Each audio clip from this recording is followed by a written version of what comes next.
Hello everybody and welcome to Core 1 January 2010. We'll start with number 1, the polynomial question. It's quite a good starter. And we start with the factor theorem, which is quite a good place to start. Make that better. Quite a good place to start, as I say.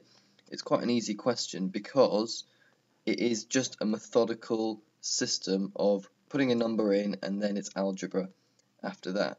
So I should just explain the factor theorem so you understand what you're doing. The factor theorem says that if you have, for instance here, this x plus 3, you want to show that that's a factor of, here we go, of this polynomial here. So the way that we can do that is by saying, right, x plus 3 is equal to 0. Okay, let's just say it's equal to 0. We know it's not, but let's say it's equal to 0. Then we say, right, well then, what is x? Well, we take 3 from both sides. X is going to be equal to minus 3. So then what you do with that minus 3 is say, right, well, if that's my x, then I'm going to put it in as my x in that polynomial. So p of minus 3, right? So p of minus 3, we can do that right now, is minus 3, minus 3 cubed minus 13 times minus 3 minus 12, which will give us minus 27 minus, plus 39 minus 12. And that, every single time you do this, it will come out as 0. That's no coincidence. So then you say afterwards, on the exam, you'll say, therefore,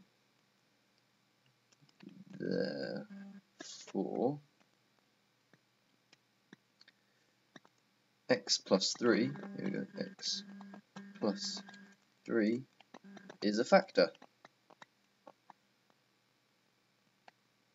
And that will work for any factor. Make it equal to 0, so just take x plus whatever it is and make it a minus, or x minus whatever it is and make it a plus. Then say, right, put that in as my p of x, as my x in there, and then if it comes out of 0, that will be your factor. Right, let's move on to question B. Get rid of that. Right, question B. Express p of x as the product of 3 linear factors. So what that means is you want p of x, and instead of this x cubed minus 13x minus 12, you want it as x plus, let's say a, and x plus b, and x plus c. Now we already know one of those. One of those is going to be x plus 3. Okay, so let's just, here we go.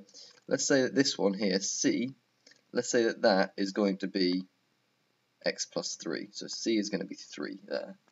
Right, so let's not worry about that anymore. We've got one of them. Let's find the other two. And the way that we do that is, well, there's a few ways you can do that, but I think the easiest way is the way I'm going to teach you as well, is to go x plus 3 here, and then do a long division here with x cubed minus 13x minus 12. If you do a long division there, then what you basically do is you take out that x plus 3, you cross that out of there, and you get given this one times this one, which is going to look like a quadratic. So let's do it. X times by x squared is going to be x cubed plus 3x squared.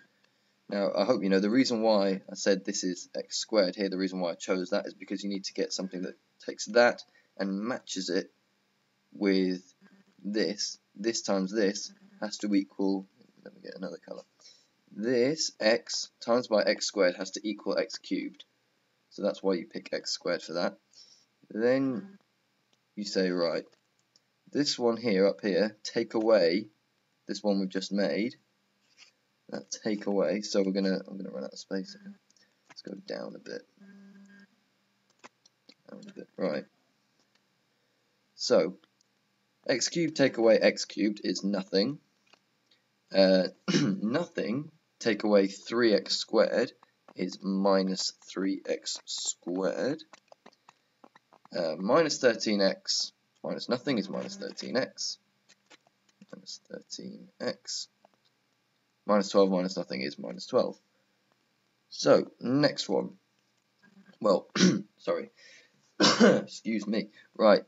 So, what can we times x by to get minus 3x squared? Well, it's going to be minus 3x. Minus 3x. So, minus 3x squared. Here we go. And minus 3x times plus 3 is going to be minus 9x. Minus 9x there. Do exactly the same again. This comes out as 0. Minus 13x minus 9x, so plus 9x, is going to be minus 4x. And then this 12 just goes down there because minus 12 take away nothing is minus 12. Right, last one. And it should look pretty straightforward now. X times by minus 4 is going to be minus 4x. Minus 4x. And then minus 4 times plus 3 is minus 12.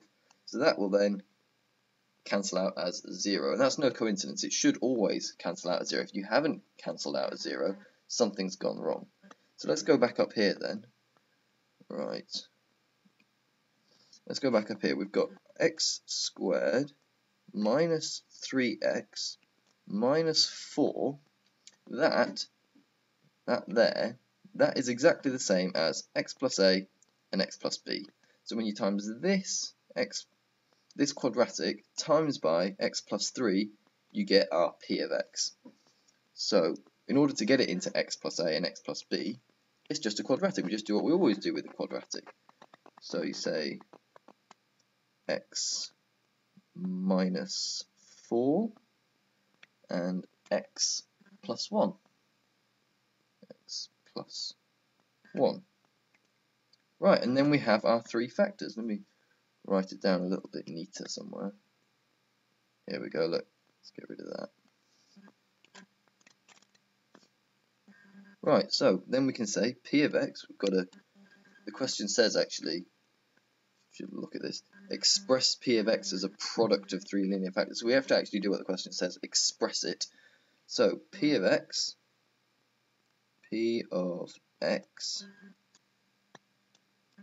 there we go, is equal to, well, our first one, x plus 3. We had that right from the beginning. Then these two here, x minus 4 and x plus 1. And that is all there is to it. I will see you on the next video.